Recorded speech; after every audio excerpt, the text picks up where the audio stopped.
தென்னிந்தியாவை குறிவைக்கும் பவாரியா கொள்ளையர்கள். தமிழ்நாட்டில் தலைவிரித்தாடும் பவாரியாக்களின் அட்டூழியம். முன்னாள் எம்எல்ஏ சுதர்சனம் கொலை வழக்கில் கிடைக்கப் போகும் தீர்ப்பு என்ன? யார் இந்த பவாரியாக்கள்? விரிவாக பார்க்கலாம்.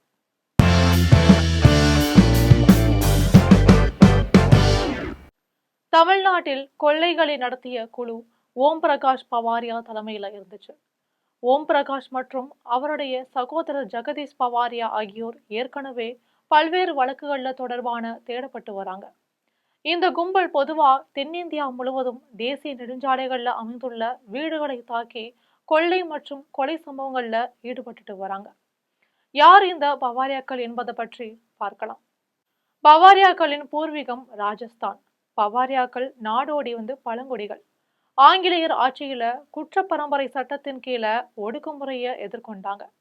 பவாரியாக்களின் முதன்மை கலாச்சாரமே வேட்டையாடுறதுதான்.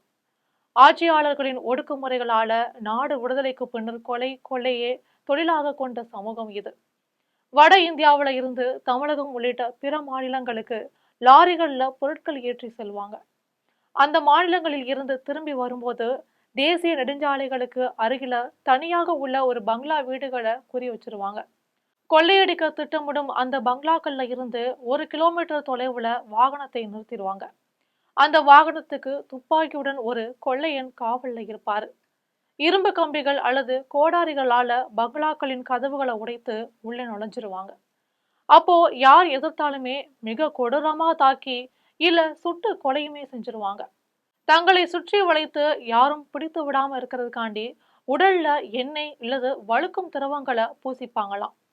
பவாரியா கொள்ளையர்கள் 1995 இருந்து 2005 காலகட்டத்துல தென்னிந்தியாவின் தேசிய நெடுஞ்சாலைகளுக்கு அருகே உள்ள குடியிருப்பு பகுதிகளில் ஆயுதம் தாங்கிய கொள்ளையர்களை திட்டமிட்டு நிகழ்த்திய கொலை செயல்களுக்கு எதிரான நடவடிக்கைகளை குறிக்குது.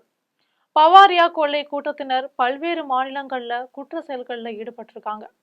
இவர்கள் அவர்களே உருவாக்கிய ஆயுதங்களை கொண்டு மக்களை மிகவும் கொடூரமா கொள்பவர்கள்னு சொல்லப்படுது.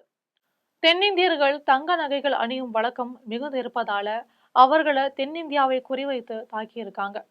ஊர்ல இருந்து ஒதுக்குப்புறமா உள்ள வீடுகளை குறிவச்சு கொள்ளையடித்திருக்காங்க. பவாரியா கொள்ளையர்கள் தமிழ்நாடு, கர்நாடகம், ஆந்திர பிரதேசம் ஆகிய மாநிலங்கள்ல உள்ள தேசிய நெடுஞ்சாலைகளுக்கு அருகே உள்ள பணக்கார வீடுகளை குறிவைக்கிறது தான் இவர்களுடைய நோக்கம். இந்த கொள்ளையர்களின் தாக்குதல்ல அதிமுக சட்டமன்ற உறுப்பினர் சுதர்சனம், சேலம் மாவட்ட காங்கிரஸ் செயற்குழு தலைவர் தாளமுத்து நடராசன், திமுக அரசியல்வாதி கஜேந்திரன் போன்றவர்களுடைய உயிர்கள் பறிபோயிருக்கு. இவர்கள் வட இந்தியாவில இருந்து தென்னிந்தியாவுக்கு லாரி மூலம் சரக்குகளை கொண்டு வரும் போக்குவரத்து தொழில ஈடுபட்டு வராங்க.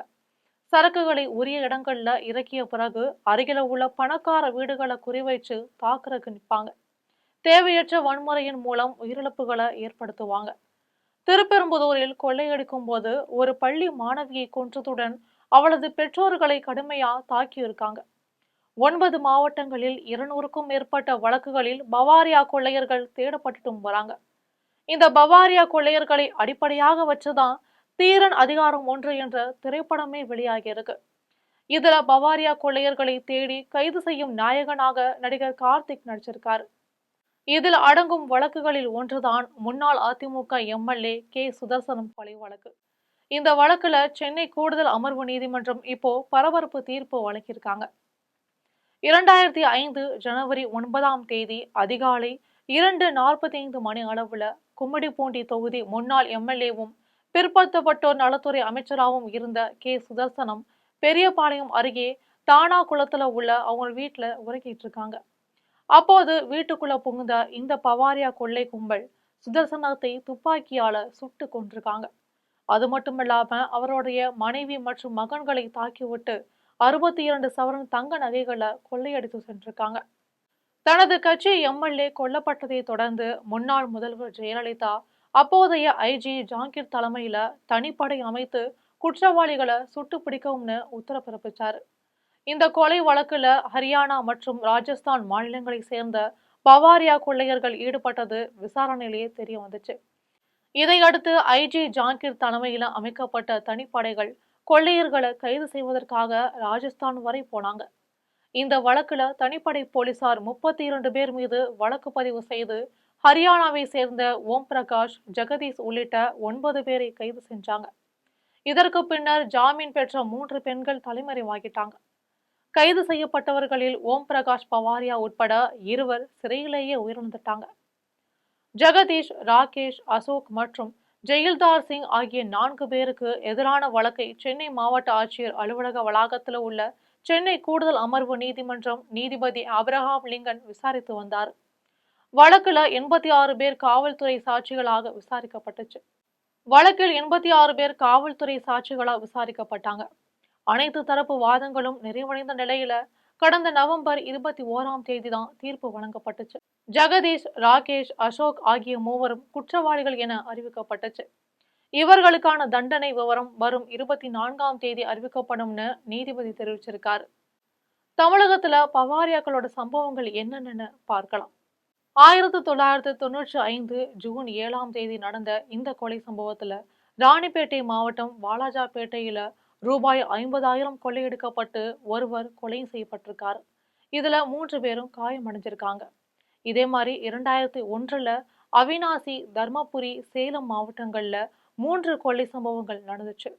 2002 செப்டம்பர் 12ஆம் தேதி சேலத்துல இது போன்ற கொள்ளை சம்பவம் நடந்து 2 பேரை கொலை செய்தும் கொள்ளையடித்தும் சென்றிருக்காங்க. 2003இல் வட தமிழ்நாட்டில் 4 கொள்ளை சம்பவங்கள் நடந்ததுல 3 பேர் கொலை செய்யப்பட்டாங்க. இப்படி தமிழ்நாட்டில் 1995 முதல் 2005ஆம் ஆண்டு வரை பவாரியா கும்பலோட அட்டூழியம் தலைவிரிச்சு ஆடிட்டு இருக்கு. தமிழ்நாட்டில் 10 ஆண்டுகள்ல 24 கொள்ளை சம்பவங்கள் பவாரியாக்கள் மேற்கொண்டு வராங்க. இதுல ரூபாய் 2 கோடிக்கும் அதிகமான ரொக்கம் மற்றும் நகைகளை கொள்ளையடிச்சிருக்காங்க. பவாரியாக்களின் கொள்ளை தாக்குதல்கள்ல தமிழ்நாட்டில் மட்டும் 13 பேர் கொலை செய்யப்பட்டிருக்காங்க. 63 பேர் படுகாயம் அடைஞ்சிருக்காங்க.